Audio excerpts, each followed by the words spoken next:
Good morning, everyone. Today, we are going to discuss a very important concept, the concept of residential status under the Income Tax Act. Now, this concept is very important because it affects the determination of variety other provisions like determination of the computation of total income. Also, in case of your old scheme, determination of eligibility for various deductions. Now, today we'll be discussing specifically the residential status provisions relating to individuals. These are the residential status provisions are covered in Section 6 of the Income Tax Act 2025.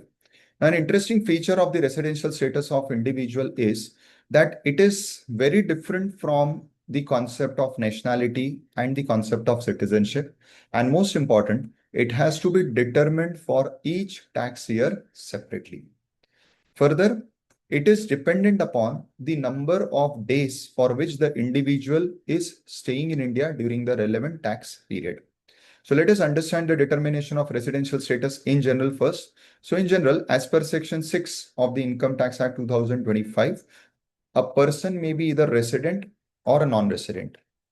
Now, if the person is individual HUF, then the residential part is further subcategorized as ordinarily resident and not ordinarily resident. So if a person is individual and your determination is that the person is resident in India, you have to further proceed to determine whether the resident is ordinarily resident or it is not ordinarily resident.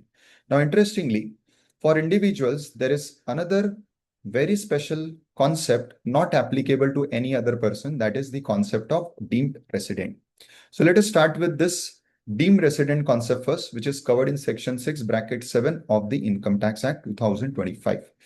It applies to those individuals who are citizens of India and who are not liable to tax in any other country. Now, why this will happen? Now, see, as we are going to determine our residential status on the basis of some minimum number of days of stay in India, similar are the provisions with other countries. Now, it may happen that a person, an individual, is a regular traveler and the individual is not satisfying the minimum criteria to become resident in any country. Because if the person is a regular frequent traveler and the person, let us say, is staying for only 30 days, 40 days, 20 days in different countries, it may happen that the person is not treated as a resident of any country. Now, in such cases, there could be a challenge that the income of such person may get evaded or it may get untaxed. To avoid this, this concept as a residuary provision is introduced in our Income Tax Act, which says that if such a person is having a total income other than from foreign sources, that is only from Indian sources, exceeding 15 lakhs, then we shall deem such individual to be a resident of that tax year. So this is just a residuary ultra precaution provision to ensure that the person does not go untaxed in any country. Interestingly, for such persons, further Section 16 bracket 13 clause C says this person would also be treated only as a resident but not ordinarily resident. So this is a very specific provision. We need to make a note of this. Now let us proceed to determine the residential status of an individual in detail. Now for this, the provisions are covered between Section 6 bracket 2 to Section 6 bracket 8, and there are different conditions. There are certain exceptions to the condition, certain carve out, but the main provision is covered in Section 6 bracket 2. It has two clauses, A and B.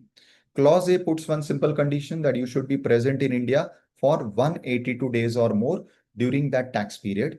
And if you satisfy this condition of being present in India during that tax period, let us say we take the example of 2026-27. So if the individual is present in India during 2026-27 for 182 days or more than that, the person would be considered as a resident. Now, the second condition, which is given in Section 6.2b, will be checked when you are not satisfying 6.2a, that is your period of stay in India is less than 182 days. But interestingly, when you read Section 6 bracket 3, 6 bracket 4, all these further provisions of Section 6 has put some carve out to this Section 6.2b. Hence, in my PPT, as a sequence, I have developed the sequence whereby now I will not take you to 6-2B, which is my last block, which is in green patch. We will first see the carve outs. Now, whenever you are applying this residential status provision for determining the status of your assessees, your clients, I request that you follow this sequence only, because following this sequence will give you a foolproof answer. So you first test whether in the relevant tax period, in my example 2026-27, is your client present in India for 182 days or more? If answer is yes, straight away it is a resident. You directly jump to the next section to determine whether the person is ordinally or not ordinally resident under 6 bracket 30. However, if the person stays less than 182 days, then before you apply 6-2B, first come to these carve-out conditions. Now, these carve-out conditions are applicable, one, to those persons who have left India during the relevant tax period, or who are staying outside India but have come to India during the relevant tax period. Now, again, you have to check one of this, which category your taxpayer is fitting into, if it is fit, if he or she is fitting in. Now, let us say your person is a person who was till now staying in India in general, but during this relevant tax period has left India. Now, first condition to be checked is your client a citizen of India? Answer is yes. Two, has he or she left India during the relevant tax year for purposes of employment outside India? Or if the person is an employee of an Indian ship. So with the ship, the person has left India. So the person has left India as a crew member of Indian ship. Now, if both these conditions are satisfied, first, the person is citizen of India, and second, one of the conditions A or B is satisfied, then the person fits in the carve-out provision and the person will be treated as non-resident. Then you will not check 6-2B, because 6-2B will not be applicable. Second carve-out provision is applicable to those persons who are in general staying outside India, and during the relevant tax period, they have come to India. Now, for them, what is the condition? These people who are staying outside India are originally person of Indian origin, or they are citizens of India as on the date.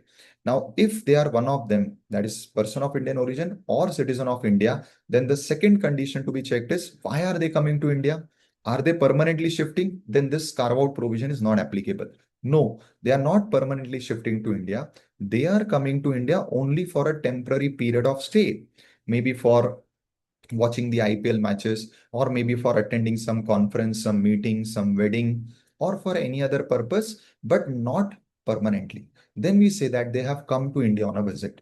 Now, when both these conditions are satisfied, one, either citizen or person of Indian origin, two, they have come not for a permanent residence purpose, but for a temporary period, then you have to further proceed to check whether the total income of such persons other than from foreign sources exceed 15 lakhs. If the answer is no, it does not exceed 15 lakhs, then you are a non-resident. But if the answer is yes, then the carve out provision has put a new condition for them. What is this condition? You have to check that during the relevant tax period, which in my example is 2026-27, whether the person's total stay was 120 days or more.